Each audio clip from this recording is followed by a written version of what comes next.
Are you scared of sketchbooks? Cause honestly, I am. The sketchbook fear is real. I know that sounds crazy coming from somebody who paints and teaches online, but man, these things scare me. For years, I have thought that every page has to be beautiful, that they have to contain perfect finish artworks. I thought that sketchbooking meant sitting down and actually creating polished pages. And that fear stopped me from using these for so long. But learning to use a sketchbook or 2 or 4 or 5 completely changed the way that I create.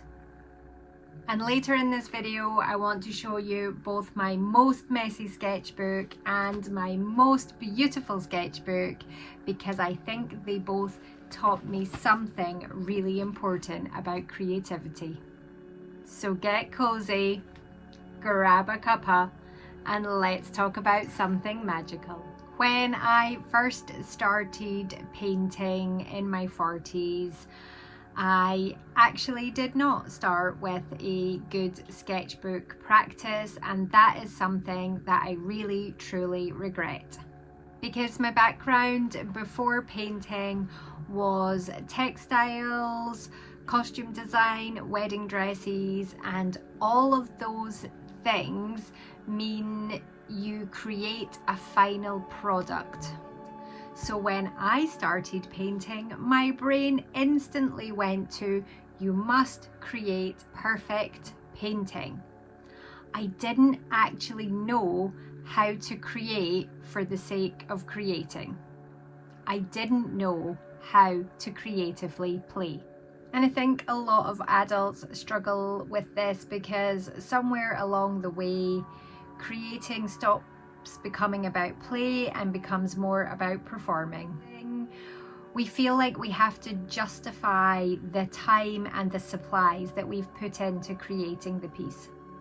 And honestly, that kind of pressure can kill creativity. I remember completing this sketchbook and feeling genuinely embarrassed by it. Honestly, I'm still a little embarrassed to show it to you today. But I am showing it to you, and historically I didn't want anybody to see it because I thought it looked messy, it looked inconsistent, and it looked unfinished. And then recently I actually pulled this out to show it to my member group because I wanted to prove to them that sketchbooks don't need to be perfect. I wanted to show them messy pages, bad drawings, and half-finished ideas. And then something unexpected happened. I started flicking through it and I absolutely loved it. And not because it was technically incredible, and not because every page was beautiful, peek, because it felt alive, quite literally alive. And there are silly little doodles in here, and there are random color tests, pages where I had just clearly been experimenting. There are even pages in the back where I went to a little online cartooning club with my daughter, and we drew silly little characters together, and it was so much fun. So this sketchbook helped me realize that sketchbooking isn't supposed to be a masterpiece. It's more a record of moments, a record of curiosity, a record of me slowly learning that I let myself create again. And I had a recent comment from a subscriber asking that more YouTubers showed their messy, unfinished work. So here I am, baring my soul and showing you probably my most messy, most unfinished sketchbook. And maybe that's exactly what sketchbooks are for. The second we stop treating sketchbooks and art and creating like a performance, that's when everything changes. Because suddenly I wasn't thinking, oh, I must create a perfect page. It became, I'm just gonna sit down and doodle for 10 minutes. And honestly, if you feel intimidated by creating or starting or even doodling, one of the biggest things that I would recommend is keeping them really, really small. Little tiny sketchbooks are absolutely magical. This little one I carry around with me is literally about the same size as my phone. And psychologically, I think that matters because even a larger sketchbook can feel intimidating when you're starting. This A5 sketchbook can sometimes feel like, oh no, I need to fill all of this space. But these little tiny sketchbooks feel approachable, they feel playful, they feel low pressure. And sometimes I don't even draw in it properly.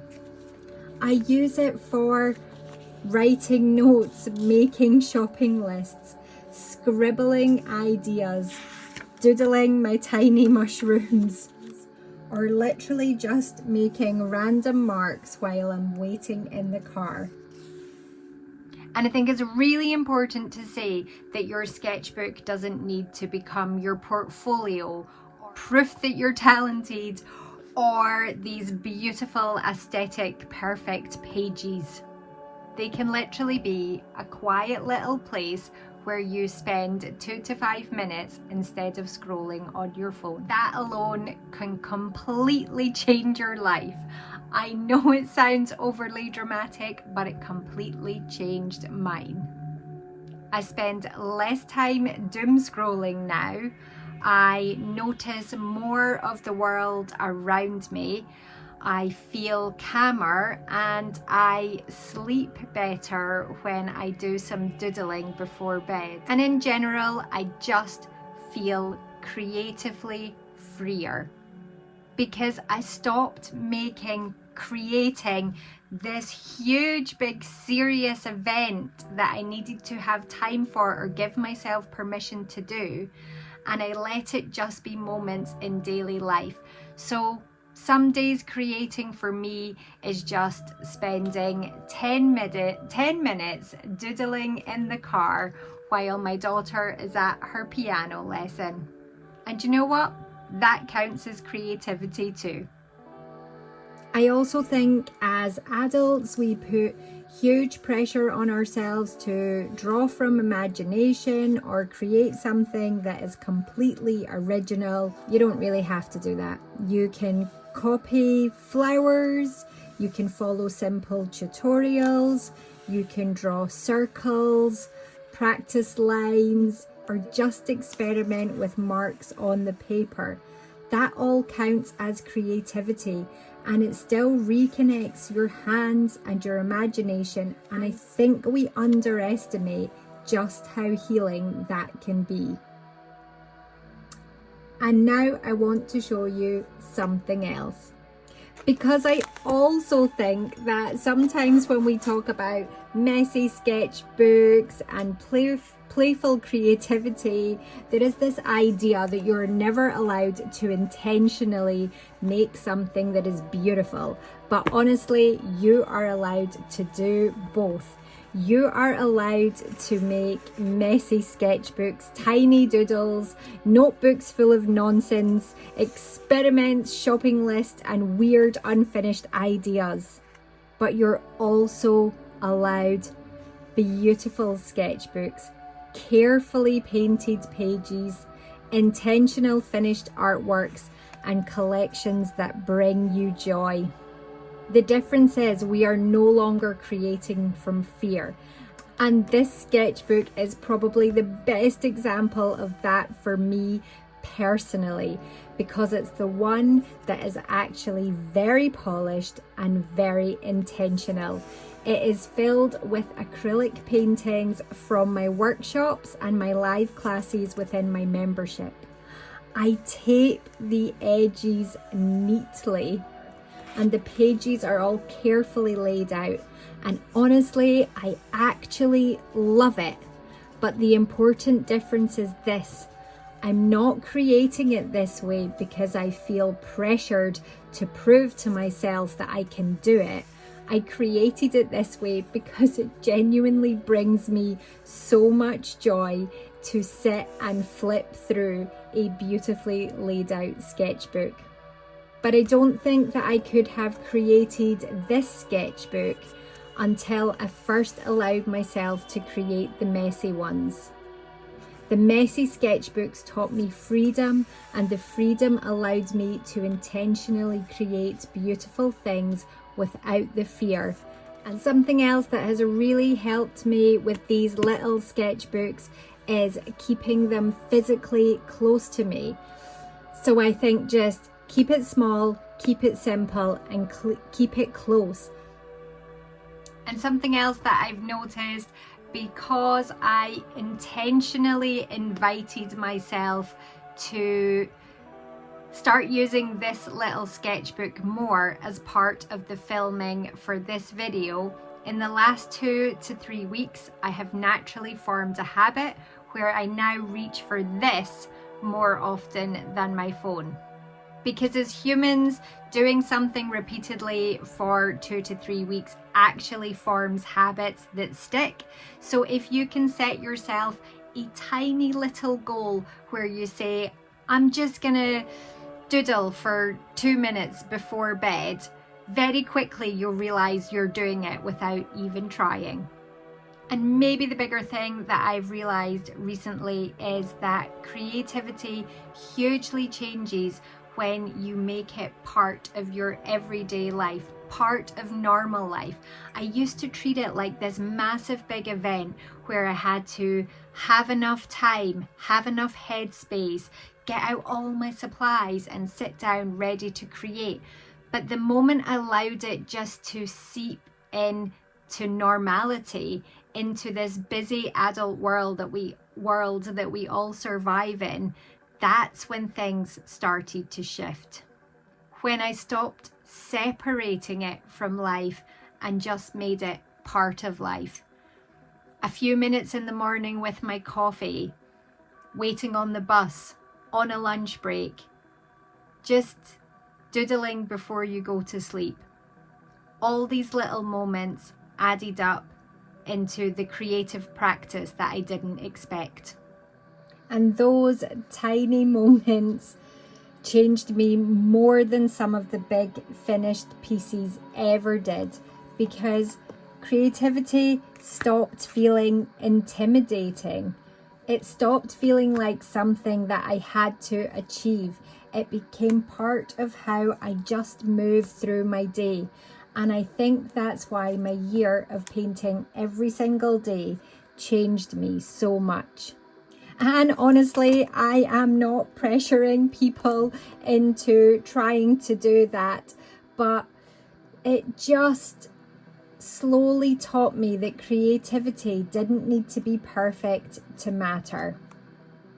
Because I think, particularly as adults, we feel like creativity is something that we have to earn. We tell ourselves, I'll do it when everything else is finished. I'll do it when I have more time. I'll do it when I feel less tired. But there'll always be dishes. There'll always be emails. There will always be responsibilities. And I don't think we need to earn those tiny moments of creativity. I think a gentle daily creative habit doesn't just change your art, it changes the atmosphere of your life. Not dramatically, not overnight, but quietly.